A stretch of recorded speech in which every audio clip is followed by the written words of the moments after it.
ఢిల్లీ ముఖ్యమంత్రి కేజ్రీవాల్ కు ఊరట లభించలేదు. లిక్కర్ స్కామ్ మనీ లాండరింగ్ కేసులో కేజ్రీవాల్ తీహార్ జైలుకు వెళ్లనున్నారు. రౌస్ అవెన్యూ కోర్టు ఈ నెల 15 వరకు కేజ్రీవాల్ కు జ్యుడిషియల్ కస్టడీ విధించింది. ప్రస్తుత దశలో కేజ్రీవాల్ కు కస్టోడియల్ విచారణ అవసరం లేదని, ఆయనకు జ్యుడిషియల్ కస్టడీ విధించాలని ఈడీ కోరింది.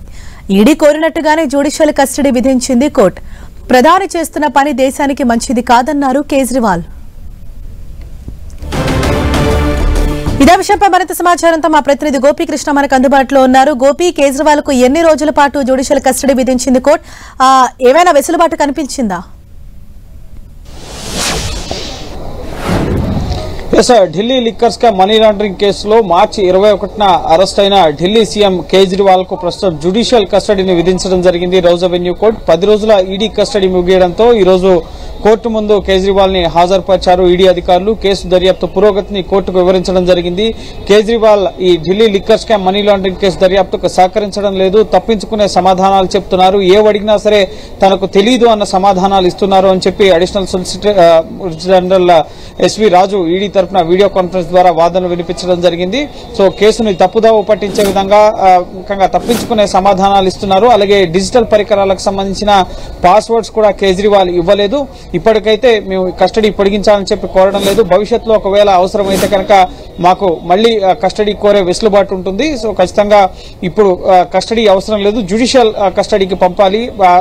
కేజ్రీవాల్ సాక్షుల్ని ఆధారాలను ప్రభావితం చేయగల వ్యక్తి, అలాగే బయట ఉంటే కేసు దర్యాప్తు ప్రభావితం అవుతుంది కాబట్టి తీహార్ జైలుకి జ్యుడిషియల్ కస్టడీకి పంపించాలని చెప్పి ఈడీ కోరడం జరిగింది. ఈడీ తరపు అభ్యర్థనను పరిగణలోకి తీసుకుంటూ rows avenue court CBI special court judge Kaveri Baweja Kejriwal కు 14 రోజుల పాటు జ్యుడిషియల్ కస్టడీ విధించడం జరిగింది. మళ్ళీ తదుపరి ఏప్రిల్ 15వ తేదీన ఈ కేసులో Delhi liquor scam money laundering కేసులో కేజ్రీవాల్ ని కోర్టు ముందు హాజరుపరచడం జరుగుతుంది.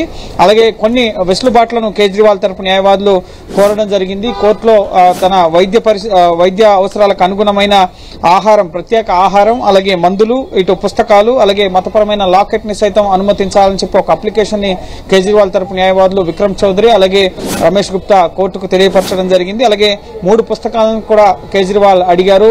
భగవద్గీత అలాగే రామాయణంతో పాటుగా హౌ ప్రైమ్ మినిస్టర్స్ డిసైడ్ అన్న పుస్తకాలని కేజ్రీవాల్ ఈడీ కస్టడీలో ఇటు జ్యుడిషియల్ కస్టడీలో తీహార్ జైల్లో చదువుకునేందుకు అనుమతించాలని చెప్పి కోరడం జరిగింది. సో ప్రస్తుతం పూర్తిస్థాయి ఆర్డర్ కాపీ మరి కాసేపట్లో రాబోతోంది. ఈ పుస్తకాలను అనుమతించారా లేదా అనేది మరి కాసేపట్లో స్పష్టత రాబోతోంది. సో ఖచ్చితంగా ఈ కేసు దర్యాప్తుకైతే కేజ్రీవాల్ సహకరించడం లేదు. అలాగే ఇప్పటికే అనేక కోణాల్లో కేజ్రీవాల్ ప్రశ్నించాం, కానీ ఏ ప్రశ్నకైనా సరే నాకు తెలీదు అన్న సమాధానాలనే ఇస్తున్నారు అని చెప్పి ఈడీ తరపు న్యాయవాది అడిషనల్ సొలిసిటర్ జనరల్ ఎస్వి రాజు వాదనలు వినిపించడం జరిగింది. ఈ కేసులో ముఖ్యంగా కేజ్రీవాల్ తరఫున ఈ రోజు వాదనల సందర్భంగా రమేష్ గుప్తా అలాగే విక్రమ్ చౌదరి హాజరైనప్పటికీ ఈడీ రిమాండ్ వ్యతిరేకించడం కానీ లేక బెయిల్ అప్లికేషన్ మూవ్ చేయడం కానీ ఇటువంటివి ఏవి కూడా వారు చేయలేదు. ఈడీ అలాగే ప్రధాని మోడీ చేస్తున్నది తప్పు అని చెప్పి కేజ్రీవాల్ కోర్టులో ప్రొడ్యూస్ చేస్తున్న సందర్భంగా మీడియాతో మాట్లాడడం జరిగింది. ఏదైతే జరుగుతుందో అది ప్రధాని చేస్తున్న పెద్ద తప్పు, దేశానికి నష్టం కలిగించే విధంగా మోడీ వ్యవహరిస్తున్నారని చెప్పి కేజ్రీవాల్ కూడా స్పందించారు. కేజ్రీవాల్ భార్య సతీమణి సునీత కేజ్రీవాల్ కూడా కోర్టుకి హాజరవ్వడం జరిగింది. సో మరి కాసేపట్లోనే కోర్టు ఉత్తర్వులు వచ్చిన తర్వాత కేజ్రీవాల్ ని ఇటు రౌస్ అవెన్యూ కోర్టు నుంచి ఇటు తీహార్ జైలుకి తరలించడం జరుగుతుంది. ఈ కేసులో మనం గమనించినట్లయితే ఇప్పటి వరకు లిక్కర్ పాలసీ మనీ లాండరింగ్ కేసులో అరెస్ట్ అయిన ప్రతి ఒక్కరు కూడా తీహార్ జైలుకు వెళ్లారు. కొంతమంది నిందితులు అప్రూవల్ గా మారిన తర్వాత వాళ్ళకి బెయిల్ వచ్చిన తర్వాత రిలీజ్ అయ్యారు. తాజాగా ఇటీవలే మార్చి 15న కవిత అరెస్ట్ అయ్యారు. ప్రస్తుతం ఆవిడ ఏప్రిల్ 9 వరకు కూడా తీహార్ జైల్లోనే జ్యుడిషియల్ కస్టడీలో ఉండబోతున్నారు. ప్రస్తుతం ఇటు కేజ్రీవాల్ కూడా ఏప్రిల్ 15 వరకు కూడా తీహార్ జైల్లో ఉండబోతున్నారు. ఇప్పటికే కేసులో A1 గా ఉన్న మనీష్ సిసోడియా తీహార్ జైల్లో ఉన్నారు. అలాగే సంజయ్ సింగ్, మనీష్ సిసోడియా అయితే 14 నెలలుగా జైల్లో ఉన్నారు. అలాగే ఇటు సంజయ్ సింగ్ ఆమ్ ఆద్మీ పార్టీ ఎంపీ సుమారు 7 నెలలుగా కూడా తీహార్ జైల్లో ఉన్న పరిస్థితి ఉంది. ఈ మనీ లాండరింగ్ కేసుకు సంబంధించి కీలక దశకు చేరుకున్న తరుణంలో ఈ కేసులో ఎవరెవరు ఇన్వాల్వ్ అయి ఉన్నారు, పాలసీ రూపకల్పన సమయంలో ఇటు విధానపరమైన నిర్ణయం తీసుకున్న ఢిల్లీ ముఖ్యమంత్రితో పాటుగా ఉప ముఖ్యమంత్రి అలాగే ఎంపీ సంజయ్ సింగ్ తో పాటుగా సౌత్ గ్రూప్ లో కీలకంగా ఉన్న వ్యక్తులు గతంలోనే ఇటు మాగుంట రాఘవ అలాగే శరత్ చంద్రారెడ్డి వీరంతా కూడా అరెస్ట్ అయి అప్రూవల్ గా మారిన తర్వాత వాళ్ళకి బెయిల్ రావడం జరిగింది. సో ఇప్పుడు ఇటీవల మార్చి 15న కవిత అరెస్ట్ అయి ప్రస్తుతం జైల్లో ఉండి ఈ రోజు మధ్యంతర బెయిల్ పైన విచారణ అనేది జరగబోతోంది. సో నెక్స్ట్ కేజ్రీవాల్ ఇప్పుడు తీహార్ జైలుకి తరలిస్తున్న నేపథ్యంలో ఇటు రౌస్ అవెన్యూ కోర్టు వద్ద భారీగా భద్రతా బలగాలను ఏర్పాటు చేయడం జరిగింది. ఆమ్ ఆద్మీ పార్టీ కార్యాలయం వద్ద అలాగే రౌస్ అవెన్యూ కోర్టు వద్ద ప్రస్తుతం 144 సెక్షన్ అమల్లో ఉంది. కేంద్ర బలగాలు ఢిల్లీ పోలీసులు ముమ్మరంగా మోహరించబడి ఉన్నాయి. ఎందుకంటే ఆమ్ ఆద్మీ పార్టీ శ్రేణులు కేజ్రీవాల్ ని తీహార్ జైలుకు తరలిస్తున్న తరుణంలో ఆందోళన చేయవచ్చన్న కోణంలో భారీగా భద్రతా బలగాలను ఏర్పాటు చేయడం జరిగింది.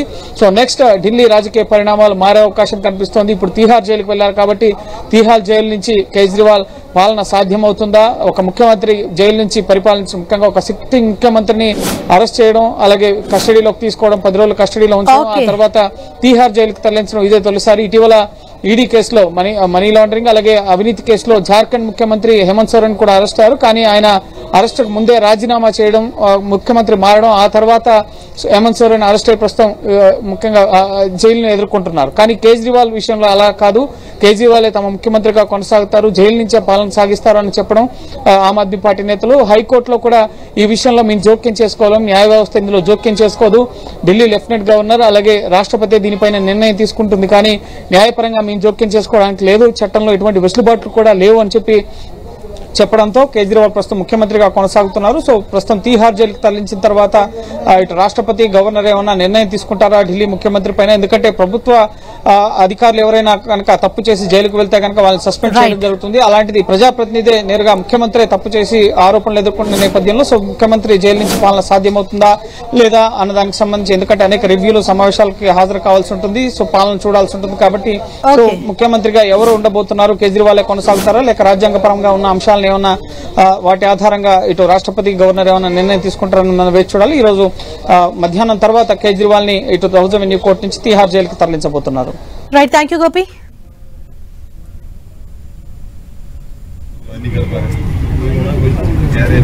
अरविंद जी, पूरा इंडिया गठबंधन कल आपके लिए जुटा मामले में था, क्या कहेंगे? मंत्री जी जो ये कर रहे हैं ये देश के लिए अच्छा नहीं है।